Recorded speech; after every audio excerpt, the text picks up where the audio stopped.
But that was more not wanting to live a double life and not want to embarrass my family. You know what I mean? Because I read where a form of punishment for you is that they would take books, because you mentioned you were such a voracious reader. And a form of punishment was when they would take the books for them, because you could read fluently. You told me how at like 3 or 4 years old, you could read, not just a little child's book, but you could read. Well, I'm saying when we go to Haiti to do missionary work, understand that my mother and my father, nobody that's there with us speaks French. And it speaks Creole and reads French. So I'm in charge of everything, from the housing to the cars to the gardener. Like I'm saying, so I'm not just reading, I'm reading in multiple languages. Like How old are you at I'm that probably time? reading 3,000 books a year from the time that I'm 8 years old to the time that I'm 12. No fiction books at all. I'm only reading nonfiction. You could drive. At 12, you received a full scholarship to the National Science Academy in Dayton, Ohio, but you failed, so you would become ineligible. Why didn't you want to take that opportunity? I didn't see it as an opportunity. When I got in there, all the students were wearing lab coats, and it seemed very confined and restricted, and nobody seemed like they were having fun. It just seemed like everybody was smart. I didn't want that. That wasn't what I was signing up for at all. And plus, I thought that Jesus was my big homie. So you know how you get a story about a dude joined the gang and you get a big homie, right? Mm-hmm. Like at this particular point in my life, my thought is that the Bible is the greatest book that's ever been written. Okay. That it houses the truth, and that it gives you this story of Jesus, and that I'm supposed to be like him. Okay. So it's already in my head that as soon as I get 13, I'm leaving. You at 13, you not only like, okay, Mom, I'm moving out. You moved from Ohio to Florida on your own. You weren't afraid. I mean, you like, did you? Hold on. Did you not have?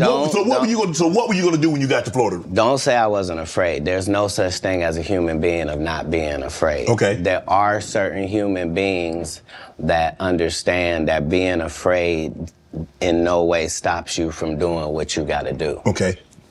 So I was afraid, but I couldn't be that afraid because I knew what had happened with Jesus. I knew how it worked out.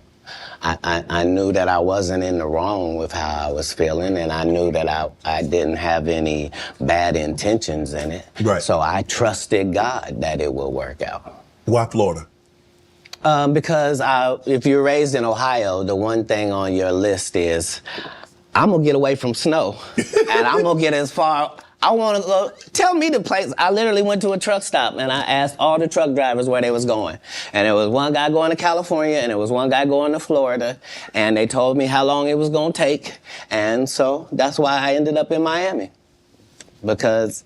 How'd you get there? You caught a bus? No, I just told you. I was at the truck stop. So you hitchhiked? I didn't hitchhike. I got in the back of the dude's 18-wheeler, me and my Rottweiler puppy and my suitcase. Yeah, because I probably had $2,500 on me, like I was shoveling snow and cutting grass. Like I always had pockets full of money. When did you make the decision that you were going to leave Ohio and go somewhere? And it ended up being Florida. So, but when did you know that you were leaving Dayton, Ohio, going to Florida? In my father and I's last interaction,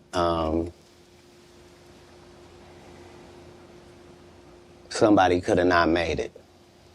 And we both understood that was all bad. What was the disagreement about? If you say that my family is very religious, just say I'm not. So anything that I'm going to do is going to fall out of the guidelines. Right. But I'm not going to let you tell me what I'm going to be, especially if what you're saying is wrong. I can't condone wrong. And if I find out that something is wrong and I tell you it's wrong and you don't back me, that's what it is. Even as a young child, you were willing to tell your parents that some of the things that you're saying doesn't coincide with what I've been reading in the Bible? No, very simply. Don't try to disfellowship me for sexual acts and I'm a virgin. Sorry, God don't make mistakes. You don't get 2 times to fuck me over. What do you mean you went to God and he told you I was guilty? You just lied on God. So long. That's it. There's no conversation. Deuces. That's what it was. That's when you made the decision. After that conversation right there, you say, "Nah, I can't live under this roof." It wasn't a conversation. It was an altercation. In the altercation, I love my father. My father loved me. But we are 2 men at it. It'll never be the same again. You can't sleep comfortably around me. And I can't sleep comfortably around you. How similar are you to your father? I don't know. He's a great man. I'm saying, because it seems like y'all butted heads. Right, but I'm saying that generally happens with a father-son dynamic. It was just that religious relationships are always difficult in families. They always are. Before it got to the point, because the dynamic, he's father, you're son. Before that dynamic and you step up on his level and you challenge him, you felt it was best for you to leave. No. I'm not being challenged. I'm being beat to death. Oh, he was abusive. I didn't say that. I said we were in an altercation. I see what you did there. I saw what you did there, Katt. Yeah. I saw what you did. You was in an altercation. You didn't say you lost. You said you was in an altercation. I in no way gave you the impression that I won anything. I'm the one leaving. I'm out of bounds. This is his house. Right. Yeah. So as long as I'm going to be under his roof, there are certain things that I'm going to have to do. Right. And the only way that's going to change is either this or that. And I'm saying I had 2 younger brothers. Like, I'm not an unreasonable person. Like, I don't have any mental issues whatsoever, despite what they lead people to believe. You know, I make pretty good decisions. Were you not? So how was their relationship with your father? Were you not afraid to leave them? Well, I asked because it went all the way to the actual department, so it was actually going to be something.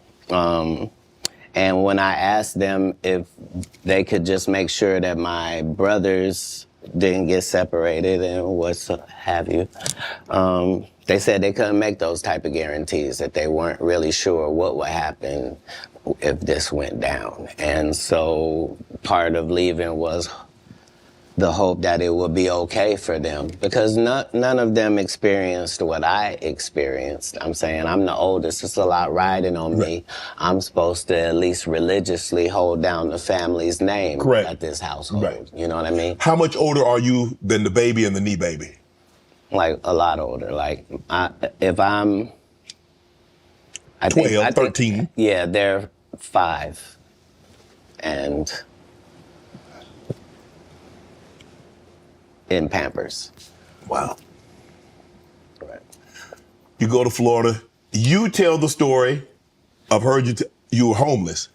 And somebody else told the story, said they were homeless, and you said they hijacked your story. Now, I don't. At 13, I shouldn't have to tell you I'm homeless. I'm in Miami, Florida. I have no family members in Florida. I couldn't buy a house if I wanted to. I couldn't get an apartment if I wanted to. I don't have a credit history. Like, this is not a stretch for me to say that I'm homeless. I'm living in a park in Coconut Grove. The park still exists to this day. For 8 hours a day, I would get up and go to the library and study for 8 hours a day to increase my education. And then I would leave out of there and go to the marina and steal car radios and make $2,000 almost daily.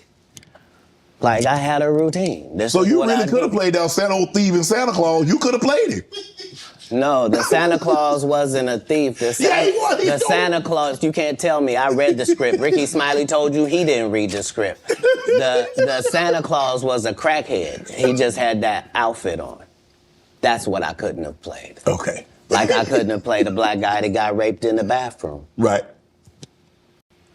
So at any point in time, you're like, man, I made a mistake, man. I should have stayed my butt in Ohio, man, because this ain't what I signed up for. I didn't experience anything once I left home that I hadn't signed up for. If anything, it saved my life. Me being homeless for that small period of time allowed me to see all of the people that were in that situation and to see that these were lawyers and doctors and teachers, and that these people were white and black and Asian and Indian. And the only thing that all of these homeless people had in common was they made a bad decision and aligned themselves with drugs. And I interviewed them all. What drug? What? And guess what, Shannon? What? Nobody had a great story. Nobody had a great story of what meth had done for them, what crack had done for them, what cocaine had done for them, what heroin had done for them, what speed had done for them. Nobody had them stories. Everybody's story was, I had my life together. And then I decided to do this dumb thing. And I lost my wife, I lost my house, I lost my cars, I lost my reputation, and I'm now out here sucking penis in the woods. What? Talk about scared straight. You ain't got to worry about me. If it ain't weed or nicotine, you won't see me touching it. I don't want no parts. I done seen what these things can do to people. Anything that take over your free will is the devil itself. Have you ever thought about what your life would have been had you stayed in Dayton, Ohio? No. That's like asking somebody that's in the NBA for 14 years, like, what would have happened if you didn't come to the NBA? Oh, I shudder to think. I thought it was what I was made for. I thought it was what I was built for. Anybody that knows me will tell you that when they first met Katt Williams, when I was Cat in the Hat, and they tell these stories about how he changed his name. Look, the truth of the matter is Disney sued me. Yeah, I was Cat in the Hat. They sent me a cease and desist letter, and I'm not even making $25,000 a year. And the mega company Disney has sent me a cease and desist telling me I can't use any variations of that name. Fine, I'm Katt Williams. That's all that happened. I have been this same product the entire time. They will tell you when they first saw me doing stand-up, I was just like this. This is what I bring. This is my style. When did you know were you always funny? Did you always want to be a comedian? Did you stumble on a comedianship? No, I loved what they did, and so I studied them. What is George Carlin's thing? So I studied all of the comedy masters regardless of the field because I loved to laugh. Mm-hmm. I didn't know that these people were making a great living at doing this. I thought this is just what they did. They tell jokes. They're funny people. But I loved the craft. And that's why when I got into the craft, I thought it was my obligation to make sure that I kept writing new material so much that it forced these comedians to stop doing the set they've been doing for 10 years and keep writing some new stuff. And I knew that if I could get that to take on, that most of these bums would have to just quit comedy because they can't keep up. They're not going to keep writing an hour worth of material. Right. I've written an hour worth of material 19 times. They're not going to do it. Why? Because they're not creative writers. They want to get somebody else and have them write it and put it together. So if I'm listening to you correct me if I'm wrong. I think the best thing that ever happened was the internet, because now they have to. Because normally, like you said, you could do a set and you do that. It just sets it up for people to steal. So how many times must you tell a joke before you master it? How many times have you had to sleep with a woman before you're done with her? That's not fair. If it's great, never. if it ceases to have usefulness, so it has been spoken. Right. I read that you was raised in Florida, you had some help, some ladies of the night. No. That's not true. No, that whole story doesn't take place in Florida. That story takes place in Oklahoma City. Okay. So after I'm in Florida, I then join, I try to join the Marine Corps, and they won't accept me because I'm too young, and I've lied and told them I'm 16 and my family's moving down and I don't have my ID, but it's coming. And so they let me go to the boot camp. That's not going to work now. Okay, so I've learned that lesson. Right. So then I get this job selling stuff door to door. Across the country. And so I've been to all 50 states. Again, I'm 14 years old. So I did that. While I'm doing that, one of the places I'm at, I'm in Oklahoma. Mm-hmm. And I've decided I'm going to stay here because of meeting these ladies that you're talking about and that situation. I don't know at the time why that's important in my life or why it's something I should be doing or any of that. But now later on, it certainly helps me in formulating Money Mike for Friday After Next. Right. And a pimp named Slickback for the Boondocks.